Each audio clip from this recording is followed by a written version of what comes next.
வணக்கம். நான் மைதீன். தமிழ் திரையுலகில் தவிர்க்க முடியாத ஒரு இயக்குனர்.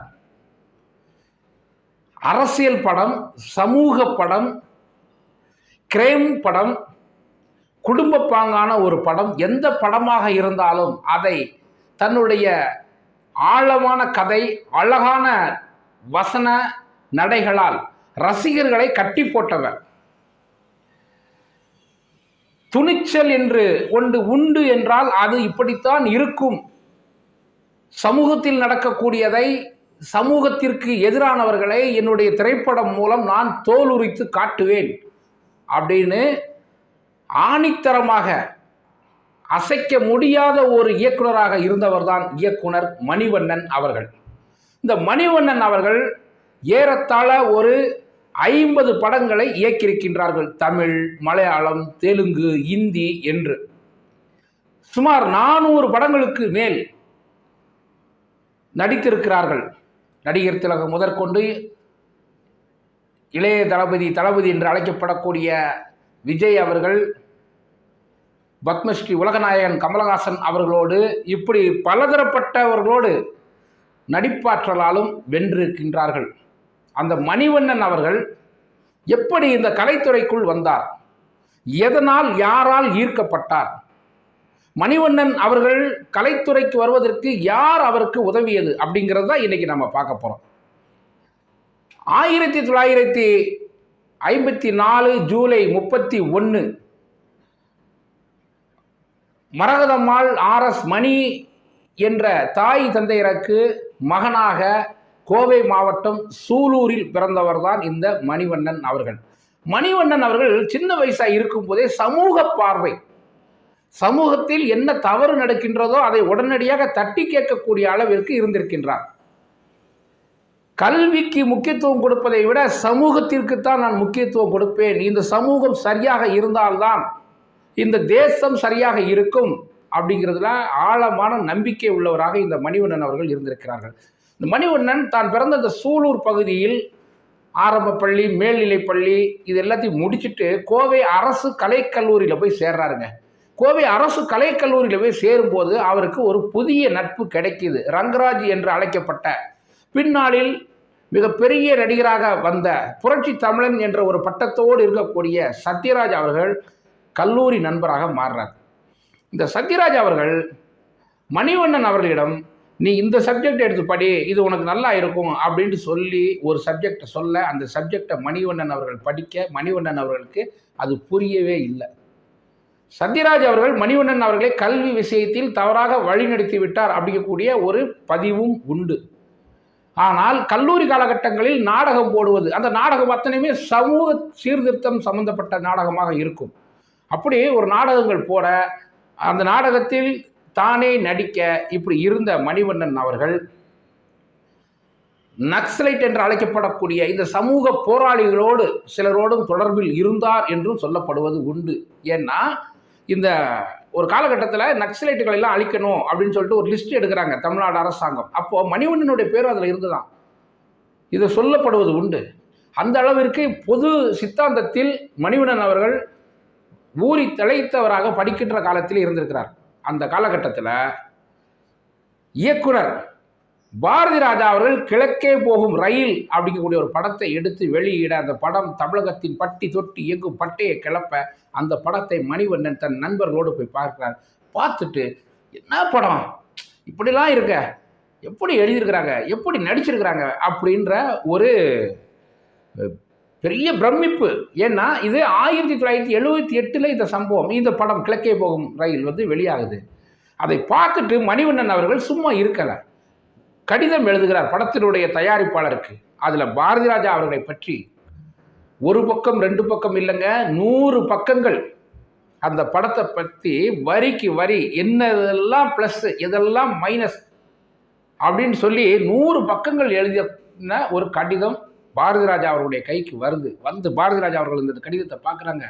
என்னையா இது, ஒருத்தர் அதாவது ஸ்க்ரீன் பிளேயை விட இவ்வளோ டீட்டெயில் பண்ணியிருக்கான். நான் எழுதின கதையை, நம்ம கிழக்கே போகும் ரயில் எடுத்த படத்தை விலாவரியை இப்படி டீட்டெயில் பண்ண முடியுமா? யார் அவன், அவனை வர சொல்லியா அப்படின்னு சொல்ல, பாரதி ராஜா அவர்கள் மணிவண்ணன் அவர்களை அழைக்க, மணிவண்ணன் அவர்கள் சென்னை வர சென்னை வந்து பாரதிராஜா அவர்களை பார்க்க, அப்பொழுது பாரதிராஜா அவர்கள் இயக்குனர் PS நிவாஸ் அவர்கள் இயக்கிய கல்லுக்குள் ஈரம் அப்படிங்கக்கூடிய படத்தில் நடிக்க போகிறாங்க.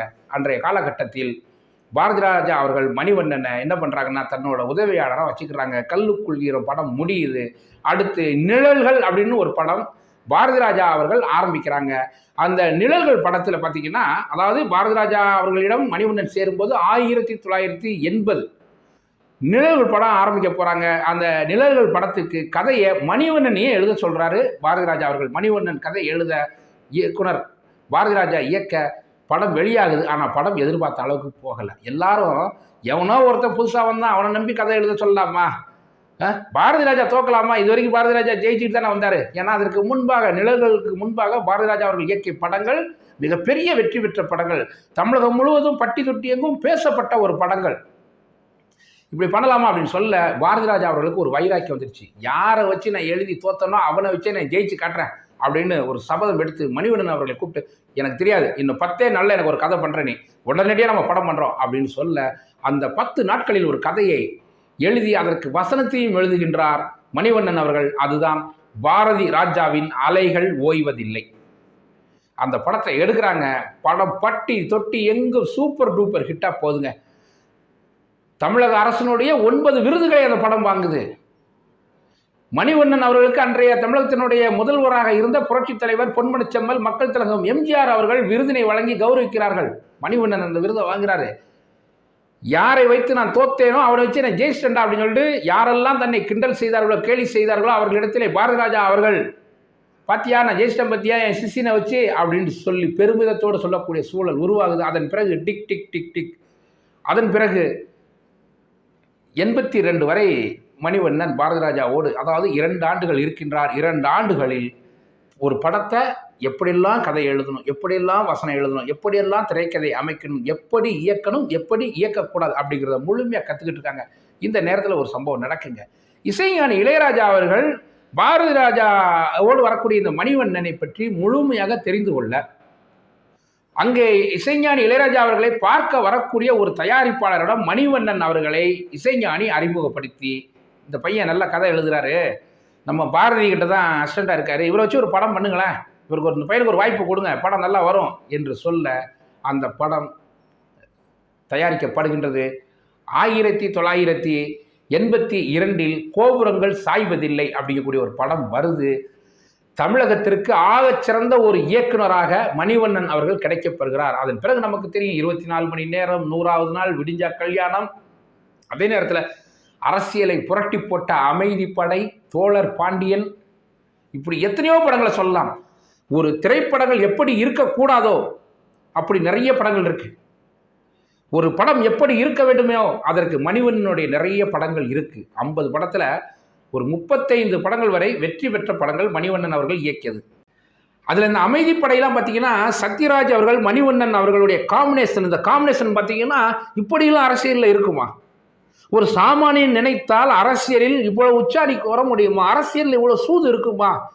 அரசியல் இப்படி சூழ்ச்சிகள் செய்தால்தான் வெற்றி பெற முடியுமா அப்படிங்கக்கூடிய கேள்வியை தமிழக மக்கள் மனதில் எழாமல் இல்லை. அந்த அளவுக்கு அமைதிப்படை மிகப்பெரிய தாக்கத்தை ஏற்படுத்தியது.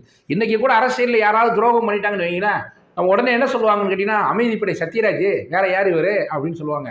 அப்படி அரசியலில் துரோகம் செய்யக்கூடியவர்களை அமைதிப்படை சத்யராஜ் என்று உதாரணம் காட்டக்கூடிய அளவிற்கு மணிவண்ணன் அவர்களுடைய இயக்கத்திலும் சத்யராஜ் அவர்களுடைய நடிப்பிலும் வெளிவந்து சக்கை போட்டது என்று சொல்லுவாங்க இல்லையா, அந்த அளவிற்கு அப்படி வெற்றிகரமான படமாக மாறியது தான் அமைதிப்படை.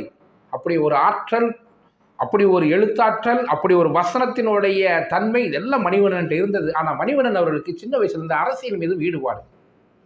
அந்த அரசியல் ஈடுபாடு மீது அவர் சில காலங்கள் சில கட்சியில் இருந்தார். அவர் ஒரு பொது உடைமை சித்தாந்தவாதி, கம்யூனிஸ்ட் கொள்கை அவருக்கு ரொம்ப பிடிக்கும். எல்லாருக்கும் எல்லாம் கிடைக்க வேண்டும் என்ற எண்ணம் மணிவண்ணன் அவர்களுக்கு உண்டு. ஆனால் சில காரணங்களால் உடல் நலம் அவர் குன்றி இறந்து விட்டார். இந்த உலகை விட்டு சீக்கிரம் சென்று விட்டார் அப்படின்னே சொல்லணும். இருந்தால் இன்னும் ஆகச்சிறந்த படங்கள் தமிழகத்திற்கு கிடைத்திருக்கும். அதுவும் இன்றைய அரசியல் சூழ்நிலையில் அவர் இருந்திருந்தால் இன்றைய அரசியல் சூழ்நிலையை அப்படியே மீண்டும் ஒரு அமைதிப்படையாக, மீண்டும் ஒரு தோழர் பாண்டியனாக நிச்சயமாக கொடுத்திருப்பார். ஒரு நாகராஜ சோழன் கொடுத்தார் இல்லையா? அந்த மாதிரி ஒரு ஆகச்சிறந்த மனிதர், ஆகச்சிறந்த இயக்குனர் மணிவண்ணன் அவர்கள்.